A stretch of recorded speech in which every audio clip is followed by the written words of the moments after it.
Let's get to finally the big epic announcement is all right, Epic Games versus Apple. So if you're watching, we have a little bit of a timeline up. So let me just do a quick table setting of some of the facts just to catch you up. And then Cress obviously has thoughts. So first is a federal judge determined that Apple violated a 2021 injunction by imposing the 27% commission on purchases made outside of the App Store and restricting developers from directing users to alternative payment methods. Now, we just talked a little bit about how some folks have been able to kind of maneuver around that being a little bit sneaky, but overall, that is now gone.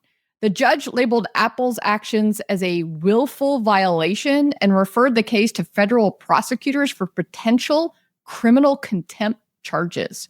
And Phil has some comments on that a little bit later. He's been digging into the entire ruling. And so a lot of interesting nuggets in there. Effective immediately, Apple is prohibited from collecting fees on external purchases and from limiting how developers guide users to third-party payment options. It is payment palooza on Apple. Everybody like, woo, party time. So Epic Games also announced plans to relaunch Fortnite on the US iOS App Store in the coming week. Tim Sweeney has indicated if Apple extends these changes globally, because right now this is just in the US, Epic would consider dropping all of the ongoing litigation. To hear more from Tim himself, he's been on a podcast, Frenzy.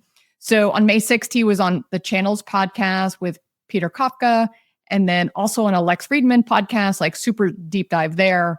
So that kind of catches you up on where we are, which is, of course, Apple is appealing, but there are no limitations while this is on appeal. If you love your Xsolas and your different web stores, call them up because, you can get going on this. All right, Cress, to you. I obviously think that Apple's freaking evil, right? And they deserve everything they get. But having said that, they are trying to protect their own, right? And they're doing everything that they can in order to do that. And it is very clear to anybody that's in the ecosystem that they did not respect the court's decision. And the court is basically saying they did not respect the decision, right? And in the court battle, and Phil might go into this a little bit, they were discussing the meetings because I was part of Discovery. They were actually talking about the meetings, and it was fucking evil. Like they wanted to scare the scare screens. Like they really were ramping this thing up to a level that is just ridiculous, right? Clearly not at all abiding by the court's decision, right?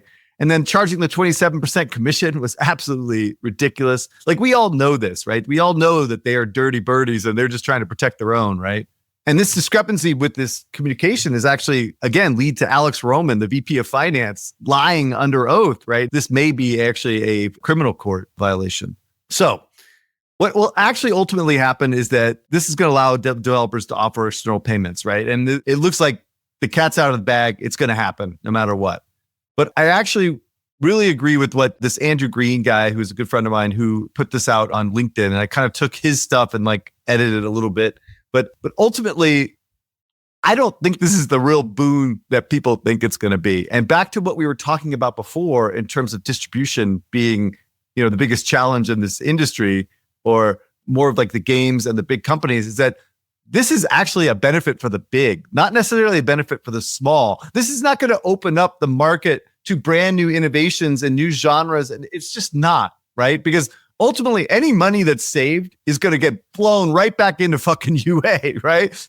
This is not going to be a saving for the consumer, right? This is not going to be some windfall of margin improvements for the publishers and developers. This is going to go right back into UA. And you know who's going to win? AppLovin, Facebook, Google, not Unity because they're trash. But the ecosystem is going to perpetuate itself and we're going to be right back where we were before, right? So this is a good news for the industry as a whole, but I want to be clear. This is not a wide open door here to new games and smaller publishers. Sure, on the margin, there could be some successes here and there, but ultimately this remains a battle of the big. And again, all this money is going to go right back into the established games and the established players, and the big will be able to execute on this far more quickly and flawlessly than the small. And I think this just leads us to a more UA arbitrage environment, right? Just with more money able to spend. So this is kind of my take on it. Hopefully I'm wrong. But again, I guess this brings me back to the whole distribution thing. It's like, regardless of whether or not you get 30% savings, if you're basically back to where you were like within 6 months, then, I don't know if it's Apple and Google have really caused, the dominance of a few players in a few games. So any other thoughts out there? Apple's revenue from App Store is quite significant. I actually did not know that. So services make 25% of Apple's overall $400 billion annual revenue. Now, I don't know what all is part of services, but for sure, App Store is part of services. And there's a rumor that 15% of Apple's overall EBITDA is actually coming from app stores. So that's a significant portion. And you would assume that they will fight tooth and nails to keep it. And I'm just thinking about that and like, what's the likelihood of this ruling to uphold in the future? Because, Apple has been a good boy, with the Emperor of America. Tim Cook took the knee at the inauguration event. So you never know. You never know with the current establishment. I'm not going to touch that one. What I do want to touch on is this the Berlin Wall moment for the digital world? Like, did Tim grab a big giant Fortnite pickaxe and, start to take down the, in a sense of what the wall is that Apple has built, and Google, by the way. And a lot of companies are going to kind of pick up the hammer and start, making what the new digital world looks like. So, Chris, I think you make a really great point about like, hey, this is going to funnel back into UA to drive more people in. But it's a modern day gold rush of companies who are going to try to chase that margin. That margin is now going from, in a sense, Apple to somebody else. And you're right, it might not necessarily go to the small game developers, but I think there's a whole host of web shops that are trying to chase what that is. And by the way, speaking of web shops, Epic just actually announced that they're going to do a web shop as well. So to further capitalize on the moment, Epic is going to launch web shops for devs. The web shops will be hosted by the Epic Game Store and enable developers to offer out-of-app purchases. And they've updated their rev share. So developers will now pay a 0% share on the first 1 million in revenue per app per year, followed by the usual 12% revenue share once they earn above that amount. So that's what I think. But Phil, you had so much. I mean, you were, Sherlock Holmes in that ruling. What else did you see? So when I follow Tim Sweeney on Twitter and you hear him talk about his battle with Apple, I mean, he sounds unhinged. I thought it was like almost inappropriate. So I went through this 80-page ruling, and remember, double-spaced. So it's not actually 80 pages. It's much more manageable, and I would highly suggest people go through the raw PDF. I finished that 80-page document being radicalized. I was ready to get Tim Sweeney shirts, fuck Apple. I was ready to return my iPhone. It wasn't just that Apple is protecting the interests. It's the lies. And those lies were directly called out in this court case. So one example would be at the beginning of the 80-page ruling where they talk about the discovery process. So as a part of, any sort of legal proceeding, the plaintiff or the defendant can ask for documents related to X, Y, or Z internally. And one of the things that Apple did is that they claimed something like, all these documents were what they call privileged documents. So if a lawyer is in an email chain, you can call it privileged, client-attorney privilege, which means that you wouldn't have to hand over those documents as part of the search process. And what ended up happening is when they got challenged around a lot of those privileged moments, they ended up retracting a lot of the things that they said were privileged. Why were they doing this? Because they were pulling bullshit where you just add lawyers to irrelevant email threads to claim it's under client-attorney privilege. And we're talking about thousands of documents that they were doing this for. Now, there's always a little bit of shenanigans in these cases, but the scale at which Apple was doing this was breathtaking. That's one thing that immediately my engines were starting to get fueled. The next part was when Apple executives lied under oath. And this is why the case is being recommended for criminal proceedings. Now, the Court of California may or may not choose to pursue this, but they have direct testimony from one of the Apple executives when they were considering this 27% change. And he said that they had only considered, this particular form of the entitlement program, where if you did have a link out, you have to apply for it, and they would take 27%. He lied under oath because we have written documents internally at Apple that they were discussing this far beforehand that they actually ended up implementing it. It is a direct lie. He perjured himself under oath. And not only that, it looks like there was a conspiracy with Tim Cook and the chief financial officer to implement this lie. It is documented. It is documented in this court case. The third thing that really pissed me off was the scare screen stuff. So they have direct quote from the UX designers who is giving feedback to the scare screens. And so he's going through, and you can see in the court document, the different scare screens that they considered. And one of the things that this UX designer had mentioned when he was considering one of the scare screens, he says, if we want to scare users a bit, I like the addition of out, which is one of the text symbols on the scare screen that he was considering, because it raises questions and hesitancy. Haha, out. Out where? Oh my God, what do I do? That is sabotaging a ruling. That is dirty, dirty shit. It is incredibly disrespectful to this industry. One of the things that Eric Seifert, I think, correctly pointed out almost a year or two ago in his blog was that the App Store is the game store. For the vast majority of time, the cumulative amount of revenue that the games industry has forked over to Apple is in the billions. And Mishka, as you pointed out, like that's almost all margin, right? And not only that, what we've gotten in return isn't just them trying to protect their monopoly or the 30%.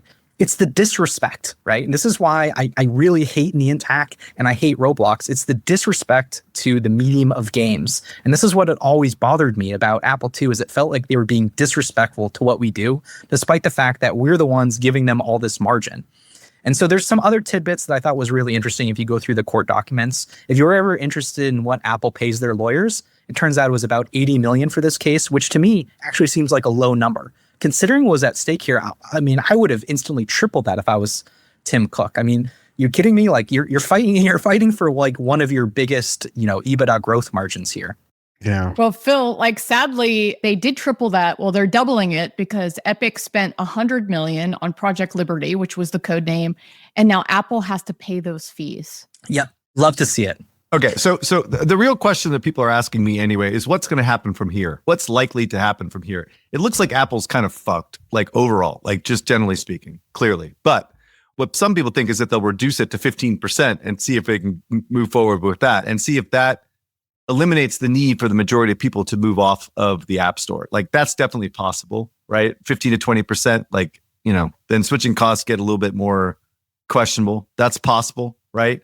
The other thing is that we should see is more crazy shit going on with the hacks of the early in-app purchase days with like these artificial bullshit and like just crazy marketing and campaigns and stuff like that. Lots of like bad things for consumers that publishers did back then without Apple kind of like protecting the consumer from that perspective.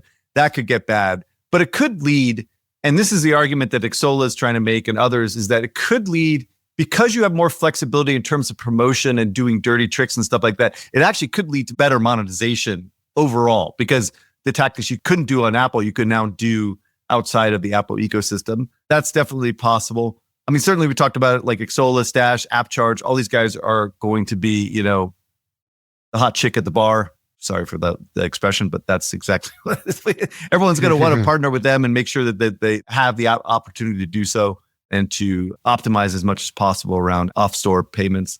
Your analysis is completely right, Eric. Like this, I think this is GDP enhancing for Meta and AppLovin. And what happened to their stock on this announcement? They're both up because everyone knows where the gains are going to go.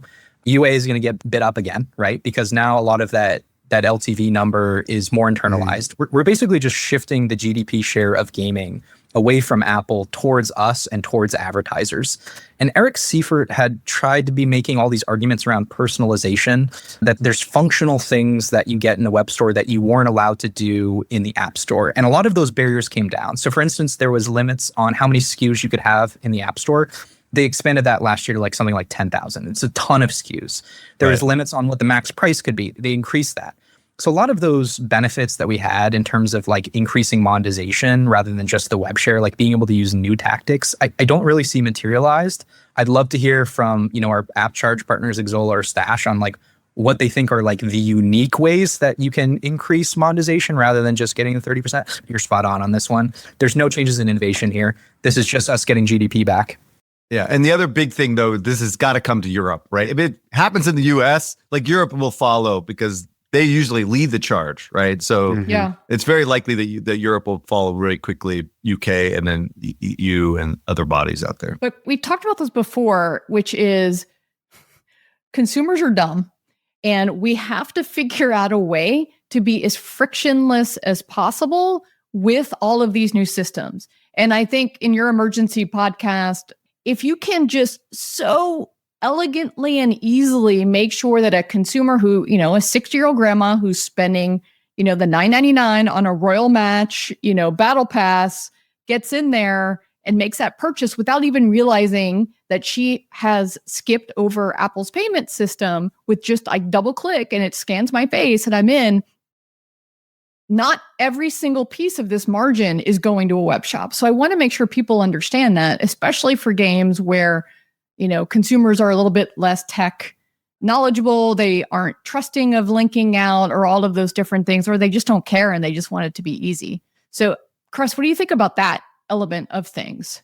With this kind of flexibility, I think they'll be able to make it as seamless as possible. Like if you're integrating Google Pay, Apple Pay, and all the other different payment systems that they're already accessing, sure, on the margin, there's some people that are never, ever going to move over, but those are likely not the people that you give a shit about anyway, because all we're really talking about, as I said a million times, is a percent of the overall population that spends ludicrous amounts of money on the mobile, on the App Store, right? And so it's converting those people and all of them will do it.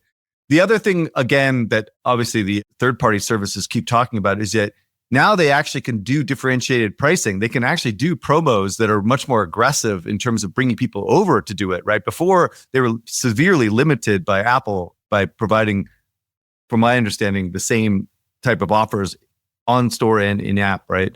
So anyway, they just have much more flexibility to convert those people that matter, right? And that's probably what ultimately they'll target first, Well, you remember Project Liberty? That was exactly what Project Liberty was. When Epic first came out with Project Liberty, when they updated the Fortnite app, they had side-by-side pricing where they crossed out the IAP price and they had the web price. You can do that legally now. Like Project Liberty is alive and well. Tim realized the vision. Like they can reship that. That was a real liberation day. Anyways, let's talk about the let's talk about the like who is this good for? So you're basically, Chris, you're saying that this is good for the incumbent. So if you have games out there with existing audience, suddenly your EBITDA goes up and you can bid higher, and now you become even more of an incumbent. Is that the case? Yeah, basically you can do, rather than 2-year paybacks, you can do 5-year paybacks and be all good. And so nobody who's basically coming to a market, like if you're trying to compete in these categories with high level of concentration, now they're just raking in 20% higher EBITDA. So you are even more fucked than you were before. So hello concentration and goodbye new shit. Dude. Right? Look, when Monopoly Go is spending fucking $500 million in marketing in 6 months, do you think anybody can compete with that besides the big? And even the big, EA, Zynga, they're not spending that kind of money, like they have the other public company, guidelines for that spending. They can't just, take celebrities and just fucking blast it in the sky. No, they did. I mean, wait. Monopoly Go. They did some celebrity ads this weekend. If you didn't see, Anakin Skywalker himself was in a few more ads for May the 4th be with you. So anyway, just blowing money, dude. Just fucking blowing money, dude. They Doesn't matter. A band. Just throw that Saudi money out there, dude. Who cares? It's like a sand in the desert. Who cares? All right. Any final Epic thoughts? Well, hold on. We need to say a thanks to Tim. Like this guy prevailed and took a huge hit personally to the company, as we were talking about. Like mobile was a significant part of their DAU. It was a significant part of their UEFN strategy. By the way, that's going to be interesting to kind of revisit. And he prevailed at the end. And at the end of the day, we all benefited from it. And so I'm going to personally put a memorandum on myself, never saying anything negative about Epic. Epic Game Store is fucking awesome. Let it rip, baby. Like you're killing it. Epic, you're great. Go public. Tim, you're my hero. Love you guys. Honestly, thank you. Thank you. You defeated Goliath. I think we owe you guys a big thanks. Come back on the podcast. Tim is a former podcast guest of Deconstructor Fun. Oh, really? Right. Yeah, bring him on. Joe Kim got him on a while ago. Yeah. Oh, We have the episode. He put Well, us he on the is- map. Welcome back. Welcome back. he's doing the rounds right now. So Mishka, reach out. Like Yeah. maybe you'll get him. We're like the 10,011th on the list. Oh, for sure. All right, everybody. Thank you, Epic, and we will see you next week. Bye.